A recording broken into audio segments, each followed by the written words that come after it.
মাত্র ১৩০০ টাকা কিস্তি পরিশোধে ব্যর্থ হওয়ায় গৃহবধূর হাতের সোনার আংটি, নাকফুল এবং পিতলের বদনা নিয়ে যাওয়ার অভিযোগ উঠেছে একটি এনজিও কর্মীদের বিরুদ্ধে। শুধু তাই নয়, এনজিও অফিসে নিয়ে গৃহবধূ ও তার ৩ বছরের কন্যা শিশুকে একটি কক্ষে লম্বা সময় ধরে তালাবদ্ধ করে রাখারও অভিযোগ উঠেছে। আংটি তো বড় হয়ে যায়, তাই আংটি দেই মাপ পাই নাকি আংটি বাবদ নেছে, ওইটাই নেছে, ওইটা ছাড়া ওরা যাবেও না। তারপর ছিল দুটো বদনা, ওরা ঢুকে গেছে ঘরে, ওই বদনা দুটো দেখে বলতেছে কেটে দুটোরও দাম পাওয়া যাবে না, তারপরে নিয়ে গেছে। আর সাথে একটা নাকের ছিল। রিপন রায়ের স্ত্রীকে এই এনজিওর কর্মী এসে তাকে অফিসে নিয়ে যায় এবং ৩.৫ ঘন্টা একটা রুমের ভিতর আবদ্ধ করে রাখে। জানা যায়, বাগেরহাটের Chitalmari Dam foundation for economic development নামের এনজিও থেকে ৫০,০০০ টাকা ঋণ নেন গৃহবধূ শ্রাবণী হীরা ও তার স্বামী রিপন রায়। প্রতি সপ্তাহে ১৩০০ টাকার কিস্তিতে ১ বছরে লাভসহ মূল টাকা পরিশোধ করার কথা থাকলেও ৮,০০০ টাকা কিস্তি পরিশোধের পর একটি কিস্তি দিতে ব্যর্থ হন তারা।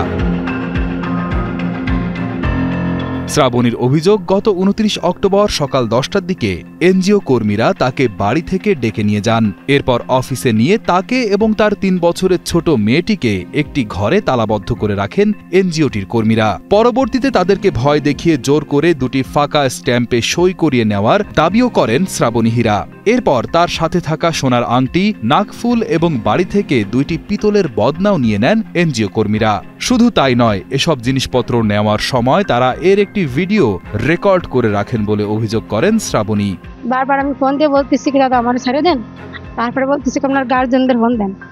তারপর আমি আমার ননদের ফোন দিয়ে বারবার, তারা কেউ আসেনি।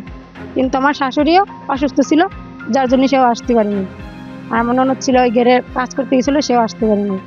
সেই গার্জেন না থাকার কারণে সেটা সুযোগে ওরা আমার সাথে সদ্ব্যবহার করছে।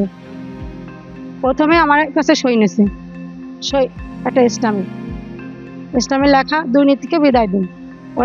ওইটা নেওয়ার পর এমনি আমার বলছে কি আমাদের ১০,০০০ টাকা বাবদ এই জায়গা থেকে বেরোতে হবে। এনজিওর এই অমানবিক আচরণে ক্ষুব্ধ প্রতিবেশীরাও। এনজিও থেকে এসে প্রতিদিন হুমকি দামকি দেয়, আমরা দেখি। আমরা কয়েকদিন অনুরোধ করছি যে রিপন রায় বাড়ি এসে টাকা দিয়ে দেবে, কিন্তু তারা শোনে না। তারপরে এই শুক্রবারে শুনলাম নাকি তার কাছ থেকে কানেরটা, আংটি, বদনা এসব নিয়ে গেছে। আমরা এর সুষ্ঠু বিচার চাই। আমরা এই অমানবিক নির্যাতন এবং নিপীড়নের তীব্র নিন্দা ও প্রতিবাদ জানাই এবং সরকারের কাছে বিকল আবেদন জানাই যে এই ন্যাক্কারজনক কাজের বিচার চাই আমরা এলাকাবাসী। এ বিষয়ে জানতে ডিএফইডি এর চিতলমারি শাখার ম্যানেজার বাসুদেব দেবনাথ এবং কর্মী নওয়াজ শরীফের খোঁজে অফিসে গেলেও তাদেরকে পাওয়া যায়নি। এমনকি মোবাইল ফোনে যোগাযোগের চেষ্টা করা হলেও তারা কল রিসিভ করেননি।